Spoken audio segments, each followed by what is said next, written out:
if you have supply side inflation, see, the Fed doesn't have any supply side tools, right? The Fed doesn't drill for oil. They don't drive trucks. They don't plant crops. What they can do is work on the demand side to get interest rates high enough, mortgage rates high enough, money tight enough, et cetera. It will crush demand. But since the inflation is coming from the supply side, not the demand side, how much do you have to crush demand to actually reduce inflation?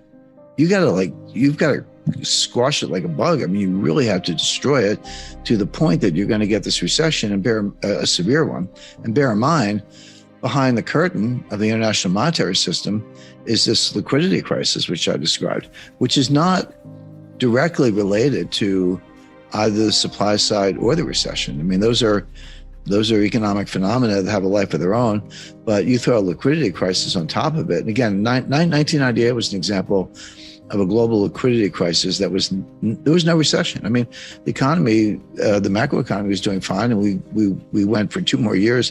NASDAQ went to, it crashed 85%, but, NASDAQ peaked in January 1st, 2000. So, 99 and 98 and 99, after the Russia long-term capital management crisis, that was when, you had the sock puppet and JDSU and, all these tech stocks going to the moon, et cetera. But there was no recession. But we're kind of heading for both. And the Fed doesn't see either one of them. They're not looking. Hey, it's not like I have secret data, like I broke into a safe or something. I mean, the data's there. They just don't know enough to look at it. They don't understand. I mean, Janet Yellen, she's a treasury. She doesn't understand any of this. I don't know what she's a labor economist and a statistics geek. I've seen no signs she knows anything about monetary policy or fiscal policy. Powell's better. I think he has the benefit of being a lawyer instead of an economist. I think economists can be a handicap in the situation, but lawyers are good at looking at both sides of the issue and being balanced. But he relies on the staff, and the staff doesn't really understand what we're talking about. There are actually very few people who do, and so the system's flashing red, in the famous words of George Tenet, but no one's looking.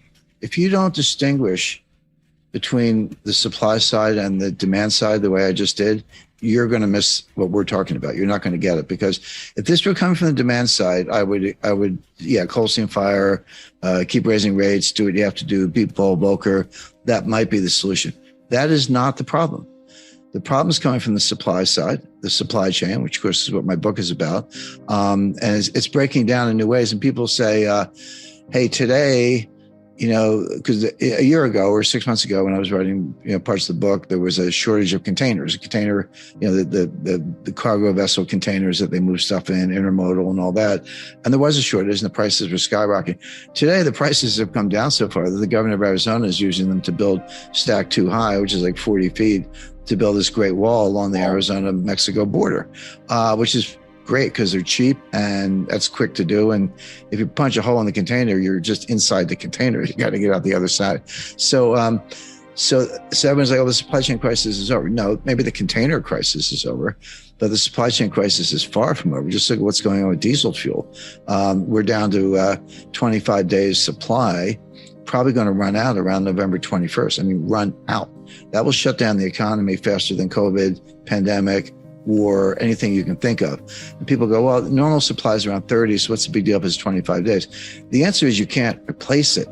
If you go from 30 to 25 days supply, we say, okay, fill up the tank, send me some more diesel, get it back to 30.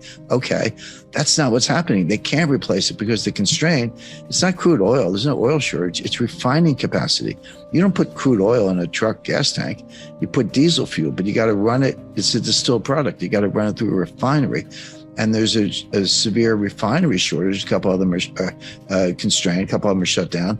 And this stuff isn't fungible. I mean, for gasoline and kerosene, jet fuel, you want what's called light sweet crude, which is lower sulfur content, lower viscosity.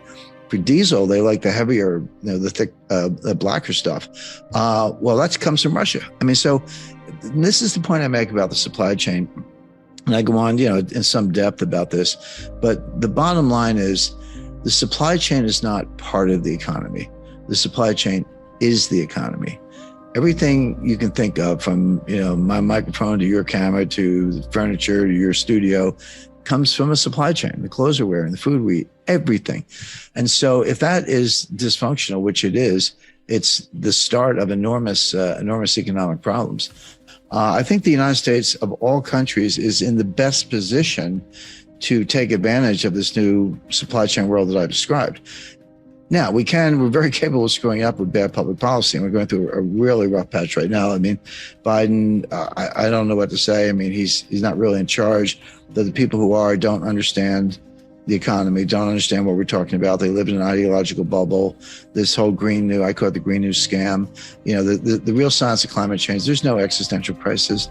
There's no imminent catastrophe. Sea levels are rising 7 inches every 100 years, which they have been for a long time, by the way, long before carbon emissions grew. That's not anything related to carbon, and it's not going to inundate the New York City subways ever. So, but that is driving policy.